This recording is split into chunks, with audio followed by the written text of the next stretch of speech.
Hello everyone, welcome to Slate and Pencil. Slate and Pencil is an initiative of Sanskar Bharati Public School. In this video lecture, we will discuss second chapter of class 7 geography, that is Inside Our Earth. In this video lecture, we will be familiar with Earth's interior and its components, how rocks are formed, types of rocks, and usage of rocks and minerals.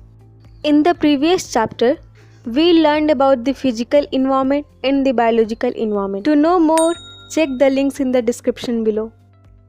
Our Earth is unique as it has land, air, and water to sustain life. The Earth originates about 5 billion years ago.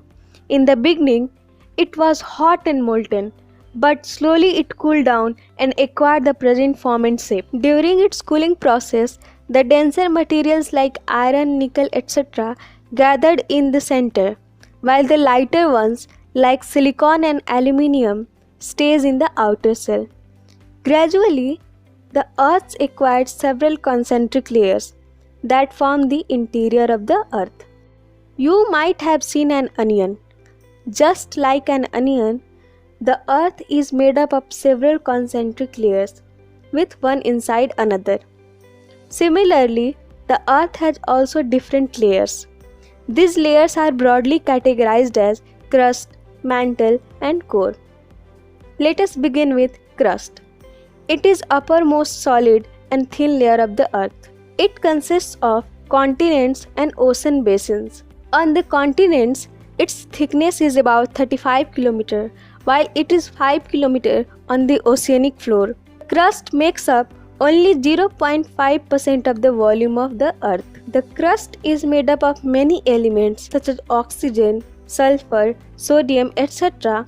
Yet silica and alumina are the major elements of continental crust. Thus, it is also called Sial. Here, Si stands for silica while Al stands for alumina. The oceanic crust mainly consists of silica and magnesium, so it is also called Sima. Here, Si stands for silica and Ma stands for magnesium. Mantle is the middle layer of the Earth. It lies between the crust and the core. Mantle extends up to a depth of 2900 km below the crust. Mantle consists of 16% of the volume of Earth. It is made up of heavy metals like basalt, granite, sodium, magnesium, sulfur, etc. But the main element of mantle are silicon and magnesium. Therefore, it is also called Sima. Here, Si stands for silica while Ma stands for magnesium.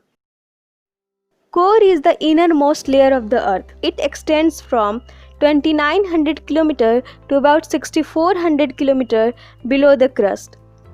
It consists of about 83% of the volume of Earth. It is mainly made up of nickel and iron. This layer has very high temperature and pressure. The Earth's crust or lithosphere is made up of various types of rocks, and rocks are made up of minerals. Any natural mass of mineral matter that makes up the Earth's crust is called rock. Rock can be of different color, size, and texture. These variations are a result of their formation process. On the basis of their origin or birth, the rocks are classified into three categories. These are igneous rock, sedimentary rock, and metamorphic rocks. Let us discuss about igneous rock. Igneous word is derived from a Latin word ignis, meaning fire. These are formed by cooling and solidification of the molten lava. The fiery red hot molten material inside the Earth is called magma. During a volcanic eruption, magma comes out from the interior of the Earth to its surface, that is called lava. These rocks are also called primary rocks because they are ancestors of all other rocks. They are crystalline in structure and they lack in fossils. These rocks are very hard. Basalt, dolerite, and granite are the example of igneous rocks. On the basis of solidification of lava, the igneous rocks can be divided into two groups, intrusive and extrusive. When the molten magma cools down, inside the Earth's crust, the intrusive igneous rocks are originated. They are also called plutonic. Granite is an intrusive igneous rock. Grinding stones are made up of granites.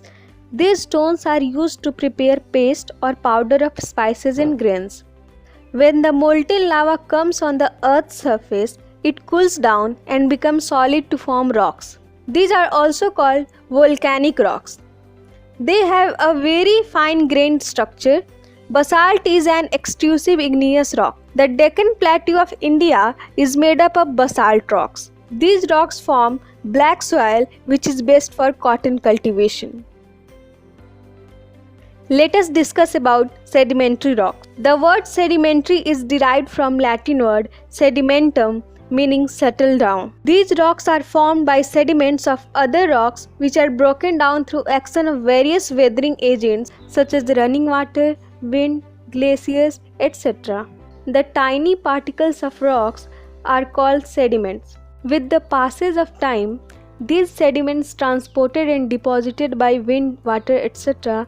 gets compressed and hardened to form the layers of rock. These rocks are called sedimentary rocks. The sediments is deposited in different layers or strata, thus rocks are also called stratified rocks. Sandstone, chalk, dolerite, etc. are the example of sedimentary rocks. These rocks are rich in fossils. Fossils are the remains of dead plants, animals, and other microorganisms that trapped in the layers of rock. The word metamorphic is derived from a Greek word metamorphosis, meaning change of form. The rocks that have been changed from their original form due to pressure and great heat are called metamorphic rock. This process is called metamorphosis. It means a complete change in physical and chemical characteristics of the rock takes place. To form the metamorphic rocks, the igneous and sedimentary rocks get changed under great heat and pressure.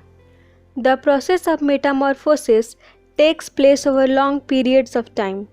Now, we will learn about usefulness of rocks. They are very useful for the mankind. For example, chalk is sedimentary rock and used for writing. Marble is metamorphic rock and used for making statues, monuments, etc. Pumic is igneous rocks and used for bath scrub. Now, we will learn about minerals. Minerals are the main components of rocks. These are the natural inorganic substances which have a definite chemical composition and physical properties. They may be made up of a single element or of a compound of more than one element. Minerals can be metallic and non-metallic in nature. For example, copper, iron, gold, etc. are the metallic minerals, while mica and gypsum are the non-metallic minerals.